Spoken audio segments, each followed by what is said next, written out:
राजनीति में कब कौन सा पासा पलट जाए और आपके दिन मान बुरे होना शुरू हो जाए, इसका कुछ कहा नहीं जा सकता, जिसका ताजा उदाहरण राजकुमार रोत और उनकी पार्टी यानी कि बाप पार्टी सहन कर रही है। ये वक्त था जब राजकुमार रोत तीसरे मोर्चे पर आकर बैठ गए थे राजस्थान में। अब क्या उनके खिलाफ कोई साजिश रची गई, किसी षड्यंत्र का वो शिकार हो रहे हैं, या फिर किस तरीके से हनुमान बेनीवाल वापसी करेंगे तीसरे मोर्चे के रूप में? करेंगे डिस्कस सब कुछ इस डिटेल में इस वीडियो में, इसलिए बने रहेगा आखिर तक हमारे साथ। नमस्कार, मैं हूं चेतना शर्मा। आप देखना शुरू कर चुके हैं संवाद भारत का भारत के लिए, और इस मुद्दे पर बातचीत करने के लिए मेरे साथ मौजूद हैं हमारे editor in chief Varun Bhansali जी।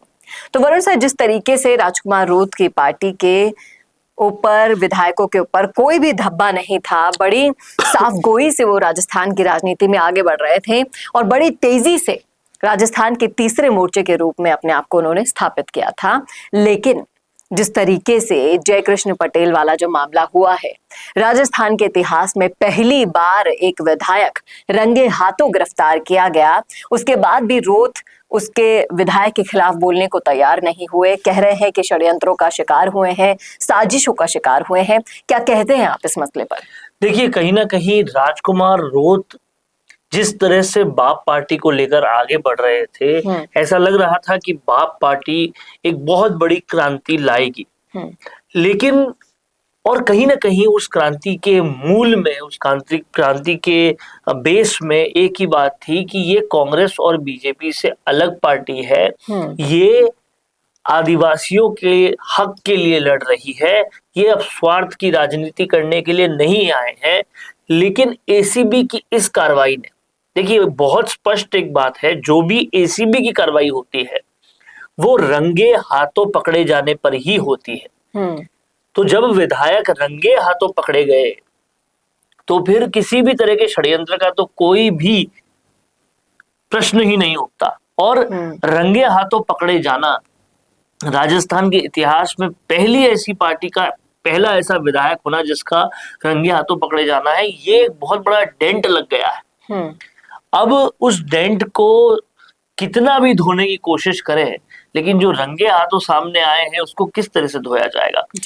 अब राजकुमार रोत के लिए आगे की राह बहुत मुश्किल होने वाली है, क्योंकि सबसे पहले तो सरकार जो करेगी, पुलिस जो करेगी, एसीबी जो करेगी, वो सब बात की बात है। सबसे पहले उस मासूम जनता का जो दिल टूटा है, उन्होंने सोचा कि आज तक हम इन दोनों पार्टियों को वोट देते आए थे, अब इनको देंगे क्योंकि ये स्वार्थ की राजनीति नहीं करेंगे, हमारे हक की करेंगे। उनका जो दिल टूटा है वो सबसे बड़ा सेटबैक होगा राजकुमार रोत के लिए और उनकी पार्टी के लिए। कहां वो राजस्थान से शुरू होकर मध्य प्रदेश, महाराष्ट्र तक जाकर भील प्रदेश बनाने वाले थे, लेकिन उनके सिद्धांतों में ही बड़ा छेद करते हुए कहीं ना कहीं रिश्वत जैसे आरोप में पकड़े गए, और वो भी छोटी मोटी नहीं, 20 लाख की घूस का मामला है। तो ये एक बड़ा मामला हो चुका है और इससे सीधा सीधा राजस्थान की जो तीसरी सबसे बड़ी पार्टी है उस पर एक लाल चिन्ह लगा है। तो क्या इस लाल चिन्ह का फायदा, इस काले धब्बे का फायदा हनुमान बेनीवाल फिर से उठा पाएंगे? क्योंकि कहीं ना कहीं राजकुमार रोत ने हनुमान बेनीवाल को ओवरटेक करते हुए उनका जो स्थान था वो ले लिया था, लेकिन जिस तरीके से आप कह रहे हैं कि एक बहुत बड़ा डेंट आ गया है बाप पार्टी के ऊपर, राजकुमार रोत की साफ छवि के ऊपर, तो इसका फायदा बेनीवाल उठा पाएंगे? देखिए, अभी जो मेन लड़ाई चल रही थी वो इस चीज की चल रही थी, विपक्ष कौन बनेगा, क्योंकि विपक्ष का काम कांग्रेस तो कर नहीं रही थी जी। अब पेपर लीक समेत, एसआई भर्ती समेत बहुत सारे मुद्दे थे, लेकिन उनमें से कोई मुद्दा राजकुमार रोत ने नहीं उठाया। पहले सोचा कि जयपुर आएंगे तब उठाएंगे, फिर जयपुर में कार्यालय बनाया तो भी नहीं उठाया। तो लाल चिन्ह तो लगना तब से शुरू हो गए थे कि क्यों विपक्ष की भूमिका नहीं निभा रहे राजकुमार रोत। और सबसे बड़ी बात यह है कि अगर आप जयपुर आ गए थे, सड़कों पर आने की आपकी मादा है, आपके पास फॉलोअर्स है, समर्थक है, तो आप क्यों नहीं आ रहे? क्या एसआई भर्ती का कोई भी नुकसान आदिवासी किसी भी अभ्यर्थी को नहीं हुआ, ये गारंटी के साथ कह सकते हैं क्या?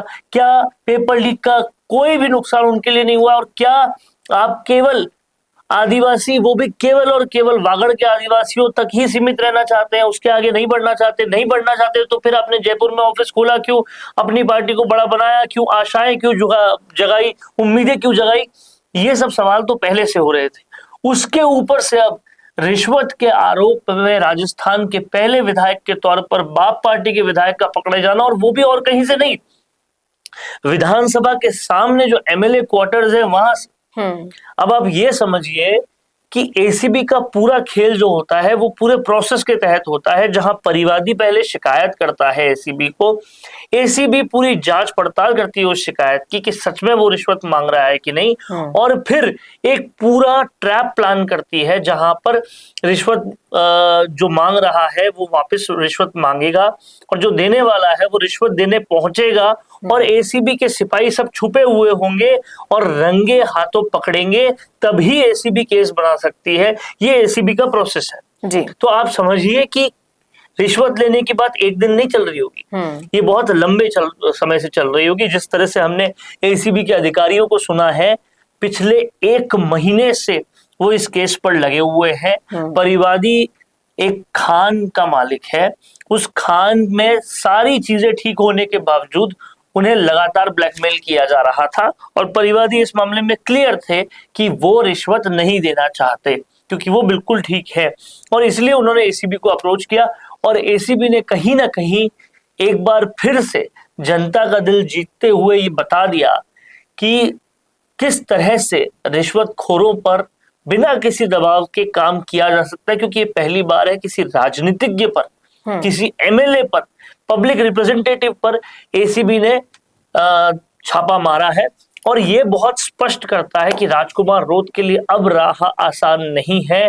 अब आने वाले वक्त में होगा क्या, कांग्रेस के, बीजेपी के तमाम सारे आदिवासी नेता आदिवासी अंचल में राजकुमार रोत के खिलाफ पूरी तरह से हवा बनाएंगे, और राजनीति अब उनके खिलाफ दौड़ेगी। तो राजकुमार रोत की राह तो आसान नहीं होगी, अब बेनीवाल की राह आसान होने के आसार लग रहे हैं। लेकिन बेनीवाल के साथ एक बहुत स्पष्ट बात यह है, जैसा मैंने पिछले इंटरव्यू में भी आपको बताया था, कि अगर आप अपनी महत्वपूर्णता बताना चाहते हैं तो आपको एक बार दूरी बनानी पड़ेगी। अब वो एक बार दूरी हुई तो नागौर की जनता, बाड़मेर की जनता, राजस्थान की जनता ये समझ रही है कि हमने एक बड़ी आवाज को दबा दिया जी। उनको विधानसभा में शून्य पे लाकर एक बहुत बड़ा गुनाह कर दिया। और अब जब जो अपोजिशन की भूमिका होनी चाहिए एसआई भर्ती में, पेपर लीक में, पीटीआई भर्ती में, सड़कों पर, वो सारा काम हनुमान बेनीवाल कर रहे हैं, लगातार धरने पे बैठ रहे हैं, गिरफ्तारियां दे रहे हैं, और उससे कहीं ना कहीं सत्ता परेशान होती हुई नजर आ रही है।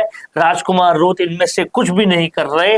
तो पहले से आप ये समझिए कि कहीं ना कहीं डेंट तो पड़ ही गया था, इस मामले ने और ज्यादा डेंट डाल दिया, और राजकुमार रोत की राजनीति अब बहुत मुश्किल में पड़ गई है।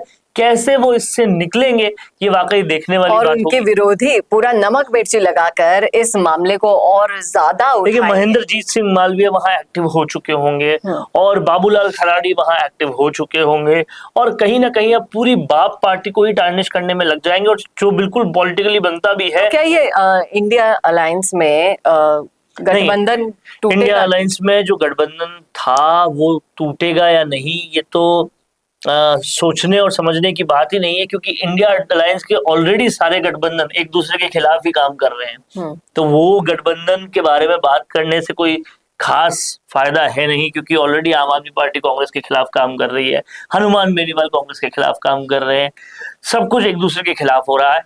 लेकिन स्पष्ट बात यह है कि अगर किसी का दिल सबसे ज्यादा टूटा है तो वो जनता का टूटा है।